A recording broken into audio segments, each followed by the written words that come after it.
Laika Aged Through Blood puts you in the shoes of one of the most unique protagonists I've had the pleasure of seeing. Her badassery to slaughter birds is only outmatched by her emotional resilience. If there is one thing to take away from this character, just know that she kicks ass.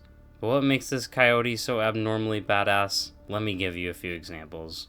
As a quick disclaimer, this video contains huge spoilers for Laika Aged Through Blood, all the way to the ending, and also contains some very sensitive topics. I highly recommend you play the game for yourself before watching. It's available on Steam and consoles. It's made by Brainwash Gang, who also made Mother of Many and Friends vs. Friends, both very good games. And with that out of the way, let's talk about this coyote. Laika takes place in the desolate wasteland, where the birds plan to eradicate all other forms of life. In Laika, you play as, well, Laika, this badass right here. But you knew that already. Laika is a mother to her daughter, Puppy. And due to her supernatural abilities, she's the only one allowed to go outside the secret settlement. The game mostly consists of Laika needing to do errands and tasks for everyone else inside the settlement and slaughtering hundreds of birds doing so, earning herself the title of the Grim Biker amongst the birds. Laika's character mostly exposes itself during the mundane moments, like how occasionally Laika will call Puppy just to tell her to eat, or how she casually vents her frustration in the First Blood quest, where she says this: "Young Teresi is about to have her first period, and I've resolved to help her through it, except for the whole let's have a conversation part. One of the zillion problems with girls who've lost their mother is that their father never cares to tell them enough about menstruation. Fuck, we should have thought about Teresi and told her." The game also uses these mundane moments to foreshadow things, but we'll get to that later. Rarely do games do fetch quests interestingly, but Laika is an exception. The game uses these mundane quests to actively build the world and Laika's character.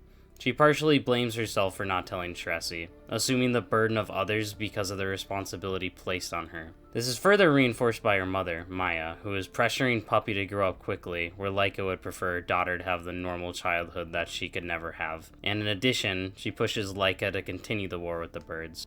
Maya is actually a great character. She seems intrusive and commanding, but I can't bring myself to entirely blame her. She really captures the sick of life and bullshit grandma vibe.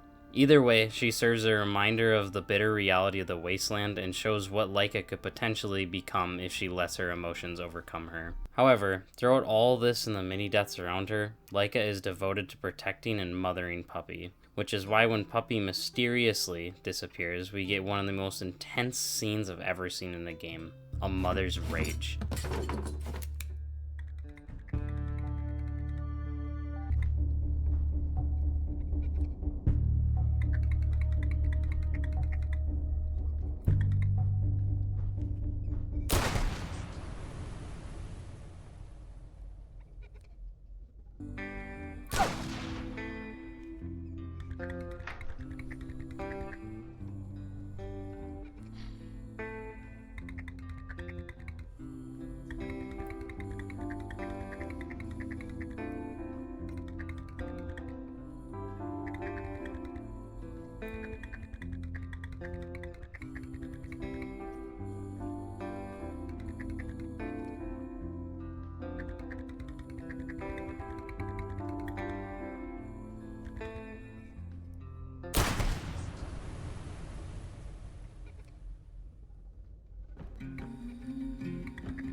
She absolutely slaughters everything in her way, reclaiming what's hers.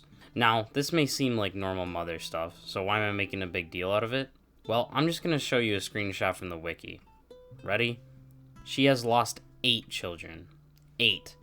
How Laika is not entirely emotionally destroyed is beyond me. The fact that she still presses on and does the right thing, and still mothers Puppy, is incredible strength. This is why Puppy doesn't actually have a name. Laika has learned to not get too attached, and it's a tragedy it's this way. When one of Laika's daughters, Ava, died due to the fever, she refused to have another child, but the Elder and Maya forced her to. The curse is part of the storytelling I really enjoy. The curse is how Laika comes back to life and gives her supernatural abilities. However, it comes with a downside. All offspring that she has will suffer a terrible fever, which is the reason 8 of her children died. If the child survives this fever, they'll be freed of it when their first menstruation comes, where they will inherit the curse and Laika will be freed of it. Some other things I find interesting are the names of locations, as they seem to be from Laika's point of view, such as Where We Live or Where All Was Lost. A nice touch of immersion and further puts us in Laika's shoes. This seems to even bleed into the soundtrack, with tracks like Where I Lost a Friend and certain in-game songs made by the in-game character Bay Coily, which is also the real composer, being eerily similar to Laika's story, such as I'm Not Gone and Mother. Laika is not afraid to handle some depressing imagery and topics, such as Captain Kidgutter. Kidgutter is responsible for the start of the game, as he, in an attempt to gain respect of his comrades, kills and defiles Poochie, crucifying him. In a frenzied rage, Laika later hunts him down where it is revealed that he's just a kid ridden with guilt. So much so that when Laika arrives to kill him, he doesn't blame her for pulling the trigger. The player is then left with one of my favorite moral decisions. The player can decide to kill Kidgutter or to spare him. Neither choice has any relevant gameplay mechanics, not even unique dialogue. I adore when games do this, when they make me sit there and stare at my screen in serious contemplation, only debating morality, not just some hollow in-game honor system.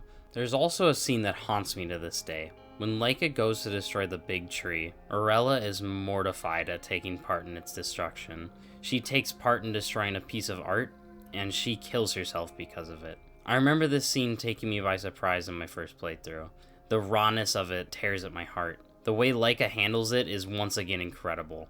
By this point in the story, she's starting to break down. She tells Primo that no one should be forced to destroy what they like most.